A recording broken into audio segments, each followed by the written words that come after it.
Doctor Sridhar, இரண்டு தரப்பிலிருந்தும் விமர்சனங்கள் வருது. இவங்களும் ஆட்சியில் செஞ்சிருக்கோன்னு சொல்றாங்க, நாங்களும் செஞ்சுட்டு இருக்கோம்னு சொல்றாங்க. இவங்க எங்க ஆட்சியில் செஞ்சதை விமர்சிக்கிறாங்கங்கிறாங்க, அவங்க ஆட்சியில் சொல்றாங்க. உண்மையாக சொல்லுங்க, முன்னாள் சட்டமன்ற உறுப்பினராக இன்றைக்கு ஆட்சியாளர்கள் மீது வைக்கப்படுகிற விமர்சனமானது அதிமுக தங்களுடைய களத்தை இன்னும் கூர்மைப்படுத்துகிறது அப்படின்னு பார்க்குறீங்களா? எப்படி பார்க்குறீங்க? அதிமுகவுடைய பொதுச் செயலாளர் அண்ணன் எடப்பாடி அவர்கள் சொல்வது எதிர்க்கட்சி தலைவர் என்ற முறையில் கரெக்டு. அதே சமயத்தில் முதலமைச்சர் சொல்வது அவர் முதலமைச்சர் பொசிஷன்லேருந்து அந்த நாட்டு மக்களுக்கு சொல்ல வேண்டிய கருத்துக்களை சொல்லியிருக்கார், செய்த பணிகளை சொல்லியிருக்கார். அதுவும் கருத்து சரிதான். ஆனால் இதில் யார் ப்ளஸ்ஸு, யார் முந்திரா, யார் பிந்திராங்கிறதான் விவாதம். எல்லாருமே எல்லா அரசியல் கட்சிகளும் ஒரு ஆட்சிக்கு வரும்போது மக்கள் பணிகளை செய்து தான் அவங்க வாக்குகளை வாங்க வேண்டும். அப்படி செய்ய தவறிட்டானா அடுத்த தேர்தலில் அவங்களுக்கு வாக்கு கிடைக்காது. இது நம்ம சொல்ல வேண்டியதில்லை, டிபேட் பண்ண வேண்டியதில்லை. இது எல்லாத்துக்கும் தெரிஞ்ச விஷயம். இப்போ 3-4 நலத்திட்டங்களை திமுக அரசு செய்திருக்கிறது. அது இல்லை என்று சொல்லவில்லை. நான் பல கூட்டங்களில் பல மேடைகளையும் சொல்லியிருக்கிறேன். அதில் இந்த பஸ்ஸு, இலவச பஸ்ஸுக்கு மாணவிகளுக்கு ஒரு டிரான்ஸ்போர்ட்டேஷன் கொடுத்தது, கல்விக்காக கொடுத்தது, மாணவர்களுக்கு கொடுத்தது உள்ளபடியே நல்ல திட்டம் தான். இதில் பார்த்தா ஒரு 3000 ரூபா ஒரு குடும்பத்துக்கு சேவிங்ஸ் வருது திமுக செய்ததில். இந்த ஃபேக்டை உண்மையிலே இந்த திட்டத்தை மற்ற மாநிலத்தையும் ஏற்றுக்கிட்டு இருக்காங்க. அதுவும் நான் மேக் இட் பாயிண்டாக இந்த இடத்துல நான் சொல்கிறேன். ஆனால் அதே சமயத்தில் அதிமுகவை விட திமுக ஆட்சி காலத்தில் தான் 99 பேர் கள்ளச்சாராயத்தில் இறந்திருக்கிறார்கள். அதிமுக இருந்த 13 வருஷத்தில் இவர்கள் கொடுத்த இதான் பட்ஜெட் தான், இவங்க கொடுத்த பட்ஜெட்டில் 13 வருஷமாக கள்ளச்சாராயத்தினால் ஒரு இழப்பு கூட இல்லைன்னு கொடுத்தது தான் செந்தில் பாலாஜியுடைய அறிக்கை அசம்பிளியில் கொடுத்தது. அதை வச்சு தான் அது கோட் பண்ணி தான் சொல்கிறேன். அதிமுக ஆட்சியில் 10 ஆண்டுகளில் ஒரு இழப்பு கூட கள்ளச்சாராயத்தால் நடைபெறவில்லை. ஆனால் திமுக ஆட்சிக்கு 2.5 ஆண்டுகளில் 99 பேர் உயிரிழந்திருக்கிறார்கள்.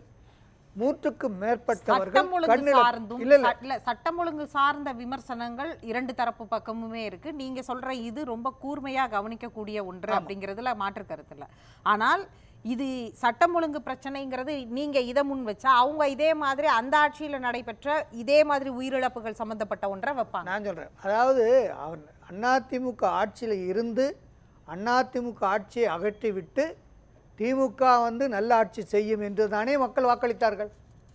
அதனுடைய அந்த பப்ளிக் என்டார்ஸ்மெண்ட் தானே இது மக்கள். அப்போ அந்த ஆட்சி எப்படி இருக்கணும்? அதிமுக ஆட்சியை விட எக்ஸ்டெம்பரரியாக எக்ஸலண்டாக இருந்திருக்கணும். அதனால் இங்கே என்ன நடந்திருக்கு? 99 பேர் உயிரிழந்திருக்கிறார்கள். இது சாதாரண விஷயம் கிடையாது, ஹிஸ்ட்ரியிலே இல்லாத விஷயம் கிடையாது. வாதத்துக்கு பேசலாம், யாரையும் குறை சொல்லி நான் சொல்லவில்லை. நான் ஒரு டாக்டராக ஒரு சட்டமன்ற உறுப்பினர் சொல்கிறேன், உள்ளபடியே வெரி அன்ஃபார்ச்சுனேட். இது நடந்திருக்கக்கூடாது, நடந்தது.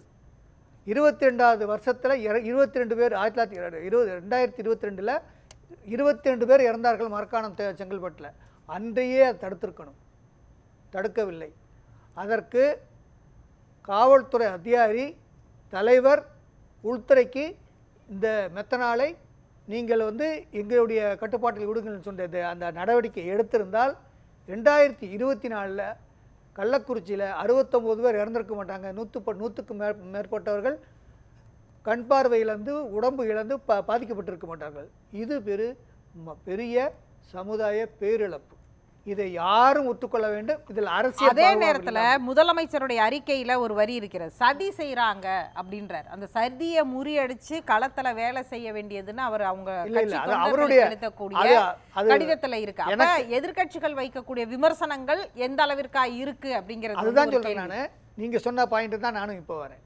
கடந்த காலங்களில் எதிர்கட்சியும் ஆளுங்கட்சியும் அல்லது முதலமைச்சரும் எதிர்கட்சி தலைவர்களும் ஒரு கருத்துக்களை சொல்லும்போது ஒரு பொலிட்டிக்கல் சட்டையராக ஒரு சிலேட்டையாக ஒரு ஒரு ஒரு எல்லோரும் ஏற்றுக்கொள்ளக்கூடிய செல்வார்கள். இப்படி காலங்கள் மாறி வருகிறது.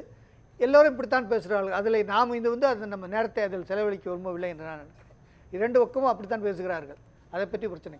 ஆனால் என்னை பொறுத்தவரை தமிழகத்திலே அதிமுக ஆட்சியில் செய்த சாதனைகளை விட இந்த ஆட்சியில் சாதனை குறைவு என்பதுதான் இந்த 3-4 திட்டங்களை தவிர எதில் வைத்து நீங்க அதை பட்டியலிடுறீங்க? அதான் பட்டியலிடுங்க. நான் பட்டியல் வந்து நான் களத்தில் கிராமங்களில் நான் நேரடியாக கேட்குற பப்ளிக்கில் உள்ள ஒப்பீனியனை கருத்துக்களை தான் நான் இங்கே வந்து சொல்கிறேன். நான் எடுத்து கூட்டியோ அதிமுக சாதமாகவோ அல்லது திமுகவை குறைச்சோ நான் சொல்லவில்லை. ஆஸ் இட் இஸ், உள்ளதை உள்ளபடியே சொல்கிறேன். அதை திருத்த வேண்டும். இனியும் தமிழகம் நல்ல பாதையில் செல்ல வேண்டும் என்ற ஒரு நல்ல கருத்தில் தான் சொல்கிறேன். யாரையும் குறை சொல்லுவதற்கோ யாரையும் புகழ்வதற்கோ அல்ல. ஆனால் இந்த நேரத்தில் ஒன்றை மட்டும் தெரிந்து கொள்ள வேண்டும். நீங்கள் நல்ல பயிரை விதைத்தீர்கள் என்றால் நல்ல அறுவடை செய்ய போகிறீர்கள். நீங்கள் நல்ல பயிரை பயிரிடவில்லை, அது சொத்தையாகி போயிட்டது என்றால் அறுவடையில் உங்களுக்கு ஒன்றும் கிடைக்காது.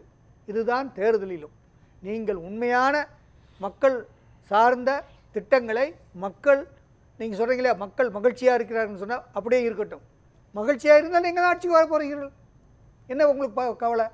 மக்கள் மகிழ்ச்சியாக இருந்தால் யார் நல்லது செய்கிறார்களோ அவங்களுக்கு வாக்களிக்க போகிறார்கள். மக்கள் இந்த ஆட்சி சரியில்லை என்று முடிவெட்டால் உங்களுக்கு வாக்களிக்க மாட்டார்கள்.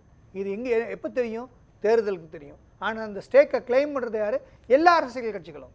அதில் குறை சொல்ல முடியாது. ஒவ்வொரு அரசியல் கட்சிகளும் ஒவ்வொரு ரீதியில் போகும், ஒவ்வொரு அப்ரோச்சை ஒரு பாதையில் போவார்கள். அதை குறையோ நிறையோ கண்டுபிடிப்பதற்கு நாம் தயாராக இல்லை. அது நம்முடைய வேலையும் இல்லை. அரசியல் கட்சிகள் போது அதான் பாலிடிக்ஸ் இஸ் அ பாலிடிக்ஸ். இல்ல, டாக்டர் சஃபி ஒரு வார்த்தையை சொன்னார். ஒரு அதிமுக ஆட்சியுடைய நிறைவு பகுதியில அதிமுக எப்போதுமே இந்த பழி சொல்ற அரசியலை கையில் எடுத்திருக்கு, கடந்த காலங்கள்லையும் எடுத்திருக்குது. அதை தான் அவங்க வந்து அது கிரவுண்டில் போய் அவங்க என்ன வேலை பார்த்தாங்க அப்படிங்கிற கேள்வி ஒன்று இருக்கு. இப்போ அரசு ஊழியர் உதாரணத்திற்கு ஆசிரியர்களுக்கு சொன்னார் இல்லையா, சர்வ சமிக்ரா திட்டத்துக்கு ஏன் வந்து குரல் கொடுக்கல, இப்படி மக்கள் பக்கம் நின்று குரல் கொடுக்க வேண்டிய சில இடங்கள்ல குரல் கொடுக்காம சும்மா பழி மட்டும் சொல்லிக்கிட்டு இருக்கு அப்படின்னு சொல்றாருல. என்னுடைய பார்வை கரெக்டாக இருக்கும்னா, நம்முடைய முதல்வர் திரு ஸ்டாலின் அவர்கள் எதிர்க்கட்சி தலைவராக இருக்கும்போது அவர் எடுத்து வைத்த வாதங்கள், அவர் முன்னிறுத்த கோரிக்கைகள், அவர் முன்னின்று நடத்திய போராட்டங்கள், மக்கள் பிரச்சனைகள் இல்லை மக்கள் பிரச்சனைகள், அவர் ஆட்சிக்கு வந்து ஆட்சி கட்டிலில் அமர்ந்த பிறகு ஒரு பாலிஸ்டாக செய்தார்களே தவிர அதற்கு நிவர்த்தி காணவில்லை என்பதுதான் என்னுடைய பார்வை. அவரும் ஒரு பாலிஸ்டாக டிப்ளமேட்டிக்காக பண்ணுறாரு. ஆனால் ஒரு ஆசிரியர்கள் போராட்டம்னாலும் சரி, நடத்துனர்கள் போராட்டம்னாலும் சரி, மருத்துவர்கள் போராட்டம்னாலும் சரி, கள்ளக்குறிச்சி கள்ளச்சாராய பிரச்சனை இருந்தாலும் சரி, அப்புறம் வந்து அந்த வேங்கவயல், இன்றைய வரைக்கும் முதலமைச்சர் வேங்கவயல் பிரச்சனையை பற்றி ஒரு வார்த்தை கூட, ஒரு ஒப்பீனியன், அவருடைய observation in his capacity as அவர் chief minister of Tamil Nadu public வந்து எதிர்பார்க்க. ஆளுங்கட்சி மீது கண்டிப்பா நீங்க வைக்கிற இடங்கள்ல முதலமைச்சர் பேசாத இடங்களை நீங்க சுட்டி காண்பிக்கும் போது எதிர்கட்சி தலைவரா வேங்கவயலுக்கே போயிருந்திருக்கலாமே. ஏன் வந்து இப்படியான கள போராட்ட களங்கள்ல எதிர்கட்சியா அவர் இருக்கும் பொழுது எந்த இடமெல்லாம் அவர் போனாரோ இன்றைய முதலமைச்சர் ஸ்டாலின், அந்த இடங்களுக்கு கூட எதிர்கட்சி தலைவராக அல்லது எதிர்கட்சிகள் போகல அப்படிங்கிற ஒரு விமர்சனம் கிரவுண்ட்ல இருக்கு. அதாவது நீங்க சொல்றீங்க, ஏன்னா முதல் அண்ணன் எடப்பாடி அவர்கள் வந்து சில வேலைகள் வந்து டீசென்ட்ரலைஸ் பண்ணுவார். சில மாவட்ட செயலாளர்கிட்ட அந்த பொறுப்பு கொடுப்பார். இந்த டிஎம்கேவுடைய பாலிசி வேறு, அப்ரோச் வேறு, ஏடிஎம்கேவுடைய அப்ரோச் வேறு. ஏன்னா நீங்கள் சிரிக்காதீங்க, இதுதான் ஃபேக்ட். அப்படின்னா சில வேலைகளை அவர் வந்து பகிர்ந்து கொடுப்பார். ஏன்னா அவர் வந்து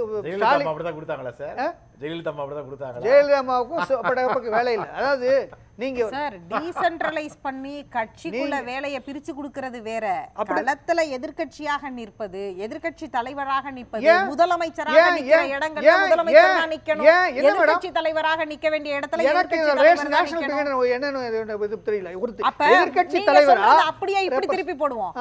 டீசென்ட்ரலைஸ் பண்ணி இருக்கிறாரு முதலமைச்சருக்கு இருக்கிற வேலை பழுவுல, அங்க அமைச்சர்கள் களத்துல போய் நின்னாங்க அப்படின்னு சொல்லிட்டு போயிடலாமே. இத சொல்லலாம், ஒரு இன்ஸ்டன்ட் சொல்லலாம், 2 இன்ஸ்டன்ட் சொல்லலாம், 3 இன்ஸ்டன்ட் சொல்லலாம். எதுக்குமே பேச மாட்டேங்கிறாரு. என்ன சொல்லிருக்கீங்க? ஏதாவது பிரச்சனை சார்? இன்றைக்கு பனி சூழல் அதிகம். இன்னைக்கு பனி சூழல் யாருக்கு? நான் நேரா போக வேண்டியது இல்ல, நான் நேரா போக சொல்லல, பனிக்கு சூழல் நேரா கூட சொல்லலைங்க. நீங்க போக சொல்லல, ஒரு பத்திரிகையாளரா நான் கேக்குறேன். முதலமைச்சரும் களத்துல நிக்கணும், எதிர்க்கட்சி தலைவரும் களத்துல நிக்கணும். அதாவது நான் கேக்குறேன், எதிர்க்கட்சியை விட முதலமைச்சர் ஆளுகின்ற கட்சிக்கும் ஆளுகின்ற முதலமைச்சருக்கு தான் ரெஸ்பான்சிபிலிட்டி ஜாஸ்தி. அவர் வந்து மக்களுக்கு அட்ரஸ் பண்ணணும்ல, அதுதான் எதிர்பார்க்குற மக்கள். அதை பேஸ் பண்ணி தான் நீங்கள் ஓட்டு வாங்கி வந்திருக்கீங்க. நான் நல்லது செய்கிறேன், நான் இவங்க மாதிரி ஏடி இருக்க மாட்டேன், நான் எல்லாம் செய்கிறேன்னு சொல்லி தானே வந்தார். இப்போ அதை செய்யணும்ல, அதை செய்யல, அதைத்தானே சொல்கிறோம். பேசுவோம்.